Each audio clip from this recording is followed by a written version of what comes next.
Good morning, good afternoon, good evening. I think Instagram and Facebook is so cool. You do it all over the world, 24/7. Hey Karen, how you doing? Another beautiful day. And I was writing about this morning that the weather at this time of year for us is usually not foggy. It's sunny, it's warm, it's perfect to be outside. So Karen, I know you're on my end of the world, so hopefully you're out there puttering around like I was. Hey Mom, how you doing? Okay, so today I have lots to show you guys. Hey Heidi, I have tons to talk about and show you, and so hopefully we're all good. Hey Terry, I do have one technical issue with the phone, and you'll see that when I show you something that's backwards reading again. So you guys are just gonna have to go with it. And I will be chatting with AT&T, see if they can give me some sort of awesome deal. So if you guys know, I have AT&T. I'd like an iPhone 11 Pro. So if there's any good deals out there, let me know.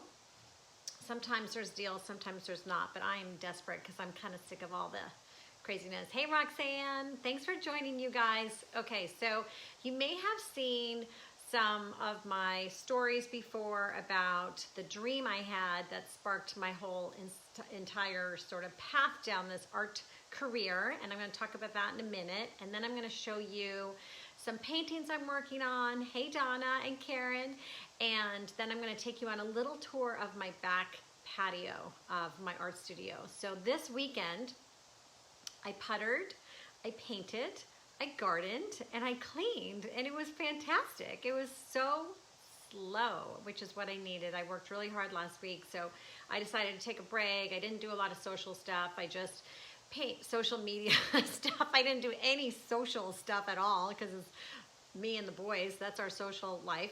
And it was great. It was great to just slow down a little bit. So I thought it would be good to share with you my story of my background of how I got started. And before I show you that, I wanted to, this is so cute. These are some girlfriends of mine bought me this for my, see, this is the problem I'm having, you guys. It's backwards reading. Okay, I can't even tell you, but anyway, it says Garvey Family Garden Fresh Produce. Is that so cute? So I'm putting that on my sign today, on my garden today.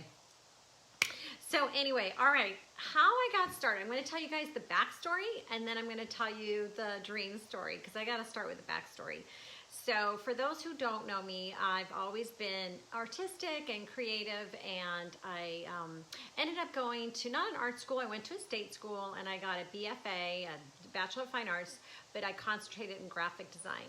And then that sort of took me on an amazing career path where I just did some graphic design work, and then I ended up being creative directors in a couple places and traveled to amazing cities, had amazing teams, and really I'm so grateful for my corporate career. I learned a tremendous amount of business, and so I did less art. I didn't paint, I didn't draw, I just was more creative in some visual ideas and had teams working with me, and a lot of stuff was done on the computer. And I'm not too sure if you guys are out there, you know what I'm talking about. Sometimes you have a passion as a child and you do a lot of drawing and art, and then other things happen and life happens. And so that's sort of the back end story of me being artistic in a different way, not really doing pen and paper and pencil. And I ended up marrying my husband, Mark, and met him in San Francisco. But we ended up moving down here to Aptos. So Aptos is south of Santa Cruz. And his whole entire family lives in the zip code, which is so crazy if you think about it. My whole family spread all around the country. But his whole family was here. And when I met his mom, Anna, we connected immediately. We were like kindred spirits. She is creative. She's a healer. She was also very spiritual, which was something sort of new to me. She loved anything to do with Buddhism. She and her husband did Indian rituals. They did sweats. She was a beekeeper. She was a nurse. She was one of the first nurses, or one of the nurses, to go over to Africa when AIDS was prevalent there, and everybody was freaked out about that. She was a true healer, and she was a gift to our family. And then 8 years ago, she died suddenly, and I'm gonna try and keep it together. She died suddenly and just devastated our family. And she was sort of the matriarch of our family. And 2 nights later, I had a dream, and it was the most visual, colorful dream I think I've ever had. And the dream was of a painting. And it's crazy when I think back about it. I was thinking about this morning, and the story of it all, because I wasn't painting for 20 plus years. And this was a painting. I'm going to show you guys the painting. There is a poem on there that's backwards. So we'll have to look at, you'll have to kind of go with that, and I'll read it to you. But in this painting, I visualized everything that Anna loved. Okay, so everything she believed in and loved. So I have it here to show you guys, and I'll tell you the story about that. It doesn't all fit in, but I'm going to bring it a little closer so you guys can see it. The dream I had was this whole entire painting, but not the poem. Okay, so the poem came from her best friend, and her best friend wrote this for her in the 70s. And I'm going to read that to you in a minute because I know it's backwards. It's my Facebook thing. So in this dream, okay, it was so crystal clear that the minute I woke up, I started sketching it, and I started drawing exactly what was in this vision. And the very next day, I did the sketch, and then I set out to create this painting. It was like I had to do it. It was the only way that I could grieve. And I went through probably, I think it was like 3 or 4 weeks I worked on this. It's made out of what? It's made on a piece of like board, Bristol board, and it's watercolor. It's colored pencils and watercolor. And I think I drew it with pencils, because at this point, I have not been doing a lot of sketching and drawing. So I drew it all, and then I painted it with watercolor. I'm going to bring it closer so you guys can see it. But in this dream, there were all of these things that reminded me of her and that she loved. And what's really crazy and so cool at the same time is that so many of these images are what I paint now. And so when I was done with this painting, I put it away. I didn't hang it up.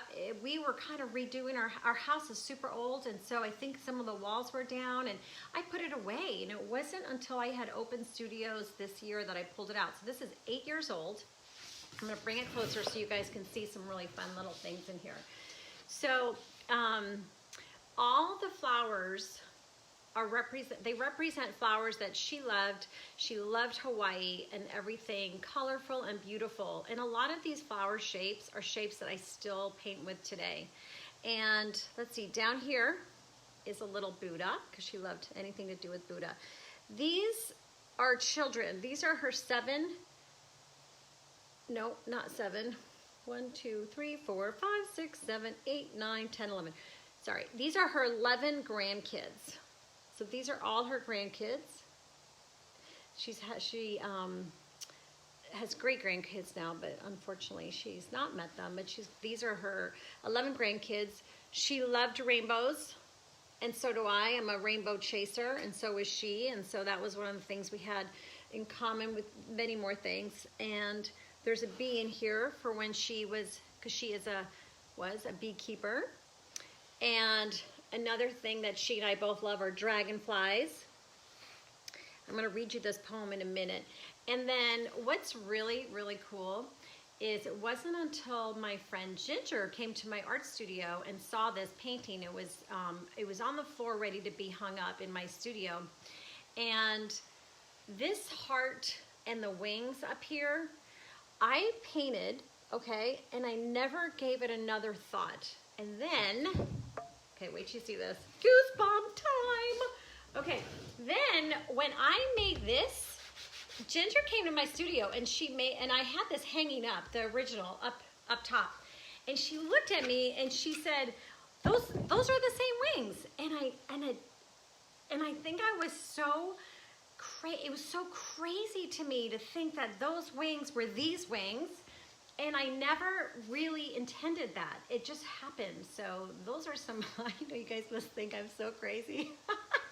I just think things like that, oopsie, are really just fantastic. And so, oh, Roxanne and Sandra, you guys are so sweet. But it's just, I really feel like she's here in this art studio all the time with me. I'm very connected to her still. So dolphins and the ocean, we live by the water, and she loved the ocean. I'm going to read this to you, and I'm sorry, it's backwards. Her best friend, Rosie, who is a very good friend of Mark's and mine, and her wife, Hannah, we're Anna's best friends. And so Rosie wrote this in 1970 something, and it says, she wrote it for Anna, and it says, Anna's poem. If I wait until my love is perfect, I will never love. There will be no time. That is why I give you these small things, leaves of other springs, pieces of ribbon, bits of creation. If I wait until my love is perfect, I will never love. So I hope you see these things for what they are, a hand reaching to your heart. Rosemary. And it just felt like it was a perfect poem. I had designed this without knowing what my center was going to be. And so when I painted this, I left the inside blank. And it never was supposed to be the poem. And then Rosie came over one evening and said, you know, I wrote this poem for Anna back in the 70s. Do you want to read it? And I read it, and I was like, oh, I have to put it in there. So I'm sorry, I was a little emotional, but this hangs in my art studio. So if you guys are ever going to visit me, which I hope you will see this there. And the reason that I'm bringing this up and sharing it with you is because that saved me. The art and the therapy that went along with it was my grieving process, and it saved me for months. I was able to pour so much into all my feelings were in this painting, and it sort of kept me sane. And I really believe there's a huge connection between art and therapy and meditation, and you don't have to be an artist. You don't have to show anybody. I didn't show anybody my painting for a long time, 8 years. And it was just something that I did to make me feel better. And I had no idea it was going to make me feel better. It was just something that I was called to do. And so how I tie this all up and how I left my job is because once I started painting again, so it's been about 20 years. So once I started painting again, I found this passion inside of me that was like dormant, that was, oh my gosh, I have got to paint and be creative. I have to do this every day. And it was another 5 years, 5.5 years where I painted constantly, and I drew, and I had ideas, and the next thing you know, I'm selling at little art shows and little craft fairs. I'm working full-time, I'm raising my family, but I'm doing some drawings, and then I'm selling my paintings, and then people are really responding well and loving it as much as I love creating it. And so that's why 2 years ago, I knew that if I didn't do this, if I didn't follow my dream, and I didn't take that leap, I'll always regret it. You know, I'm 54 now, which I can't even believe. Oh my gosh, I'm 54. Hello, 50s. And I felt like if I didn't take this jump right now, then when am I going to do it? And the thing is, even though it was a career jump, sometimes that's so scary, right? Like I was freaked out. But what was the worst thing that could happen? So I thought to myself, what is the worst thing that could happen if I leave my job and I go try this out? The worst thing that could happen is I go get another job, you know? And that's the thing. It sounds so scary, But so I had this whole thing set up where I gave myself a 6-month sort of timeline. I was going to quit my job, start my art career, kind of clueless, to be honest. There's some funny stories. I won't bore you today, but I have some funny clueless stories about what I thought I was doing. And for 6 months, I decided I was going to give it a go. So in the background, I had a whole list of people that I was going to contact or try and get an interview with, and my backup plan. I had a backup plan. And then every day that got closer to the 6 months, I thought to myself, I do not need that backup plan, and threw it out the door. And so I have not looked back. I've been successful. I've had a great first 2 years. I have nothing but a huge road ahead of me and so many opportunities.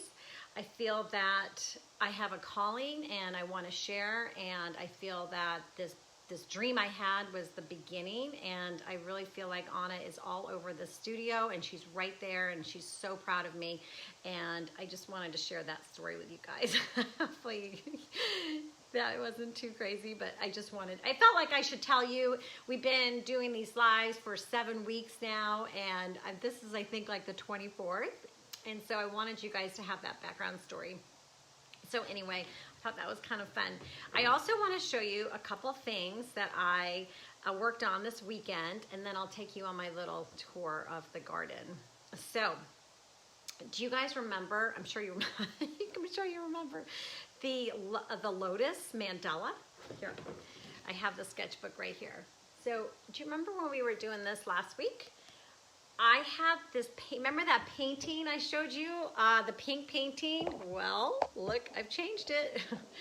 So I, see if you guys can see this. So I worked on this yesterday. This was all pink. I guess you'd have to go back to that other painting to see it, but I looked at it. I never ever loved that painting that I had signed and I was selling. I just never loved it. So I mentioned on our live last week that I wanted to redo the Lotus. So what I did was, I first took my chalk and I chalked in my Lotus, and then I painted white. It's not, this, you guys, this is so under layer stuff, okay? So this has got a long way to go, but I wanted to get my Lotus with the 8 petals in here, and I did chalk at first. And then I painted white. White is a good blocking, so that way I can go back with my vibrant colors, and then they will not, dull down. And so I blocked in the white, and then I did this on a table, which is interesting. If you're painting on a table, sometimes you can get really too close to it, and I put it on the ground, and I'm like, whoa, this perspective is way off. So then I went in with my blue, just ink, just to highlight the shape. So I've got the shape going on. And now I'm gonna go back in this week, and it won't be blue, and it probably won't be white. I mean, it might be somewhat white, I'm not too sure. And then I went in and I blocked in some flowers that are gonna come out and all that good stuff. So this is an idea for taking a painting that you want to paint over but not cover the whole thing. So there's a lot in this painting that I'm going to be able to pick up, like I like that going on, and some of this underneath here happening, and in here. So all of that is going to be part of the painting. So I do that often. I think I've done that like, oh my gosh, maybe like 10 times, which is crazy. I mean, I really should sell the painting and be on with it, but I do believe that I have to love the painting. And so anyway, I started working on that. And then this other thing I started working on was, and then I think I worked on my girl a little bit more. She's getting closer. Sometimes I just want to start something new. So I have multiple things going on at once. Okay, so this was the board. This is absolutely nothing right now. so this is an acrylic board. Terry, who's on, she uses acrylic boards. I have never used a board before. I mean, I might have like once in a class, but no, for myself. So what I did on this is I did my first layer with words. Then I put my inks on, and then I've got some white titanium ink. This that I love, love, love. If you guys are taking my class, I use this a lot, the golden titanium white. And it's the beginning of something. Don't have any idea what it's going to be, but it's a cool surface. It's sort of glossy, and I want to see the difference between the ink getting soaked in canvas and then the ink and the paints on this board. So you have to stay tuned for that one. All right, so I am going to take us on our little walking tour now, okay? So hang on so I can flip the camera around, which I have to find where I flip it around. There, I found it. Okay, as we walk out of my studio, did not clean my studio, but I did clean the outside, all right? So hold on tight. Okay, whoopsie.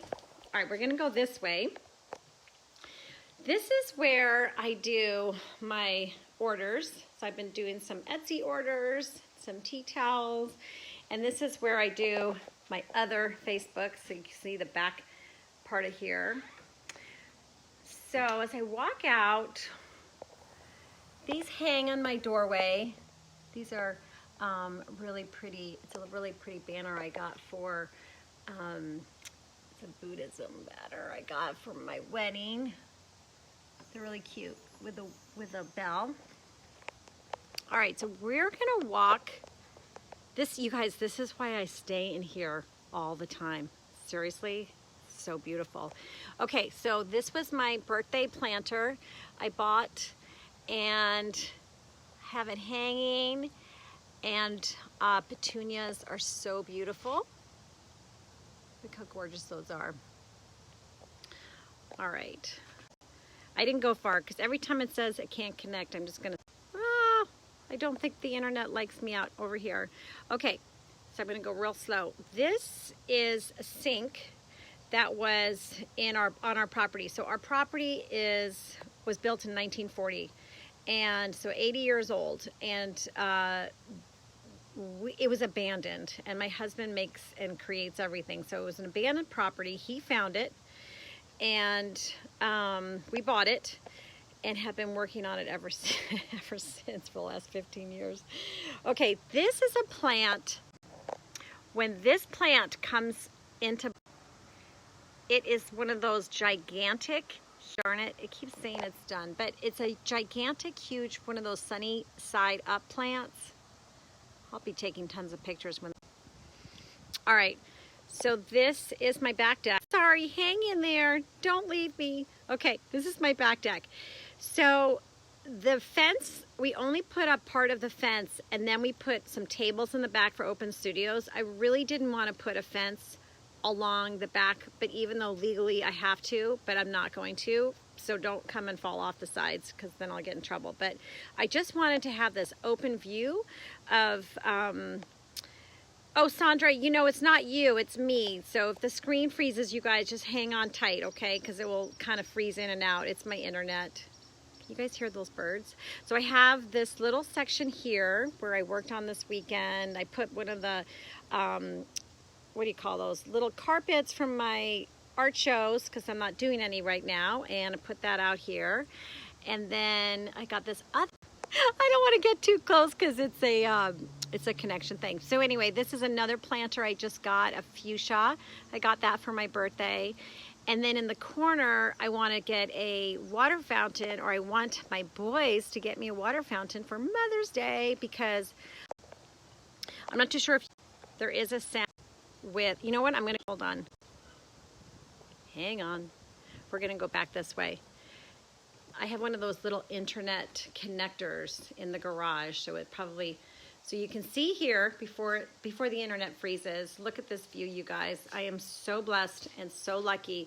This was a forest when we bought the house. There was no view back here, none. And I think this is a better way to show it to you guys. So that's that wall I was talking. I didn't want to sit in painting and have a fence to look at. So on a view, which is beautiful now, you can see the mountains in the back. And even when it's foggy, the fog comes in really low. It's so cool. So here are a couple little plants. I wanted to show you this, and hopefully, so the little, I don't know what you call that white post thing. That was found in the ground here. I'm not going to go too close because I don't want it to disconnect. But that I had my son pull up from underneath the ground the other day, and it's a great, All right, and then here's another view of my little sitting area, which I love. So I'm sorry about the internet. I'll have to talk to AT&T. And I hope you guys enjoy this view. I know I do. And if you ever come to visit me, we'll have some tea on the deck. Okay. So hold on. And, okay, I'm back. Internet, please behave on my lives. Don't they know? So listen, you guys. Thank you so much for hanging out with me today and checking out my story. And I will be back. So it's every Monday at 10 a.m. PT. And I am going to try and do some Instagram lives. So let me know what you guys think about that. Also, this was a little bit of a show and tell today, but I do plan on doing little lessons and demos. So if you guys have anything you want me to show you, if you guys want to do more art journaling or doodling or drawing or painting, just let me know. Thanks, Karen. Just let me know. And, oh, limoncello. Yes, let's do some limoncello. My mom's best friend, of course, limoncello. And just let me know, because I am happy to do it. I plan on showing you guys what art I've created during the week, and I want to keep you guys up to date on that and all that good stuff. So I'm sorry again about my technical issues. We will keep working on that, and I really appreciate you guys joining. Okay, so big hugs. Mwah! I love you guys, and take care, and I will see you next week. Okay. Oh, wait, one other thing. The early bird price class is only 4 more days, okay? So if you're thinking about joining the Colorful Joy class, let me know. And in 4 days, the price goes up. And I think most of you guys have joined it, so I'm so excited. All right. Talk to you soon.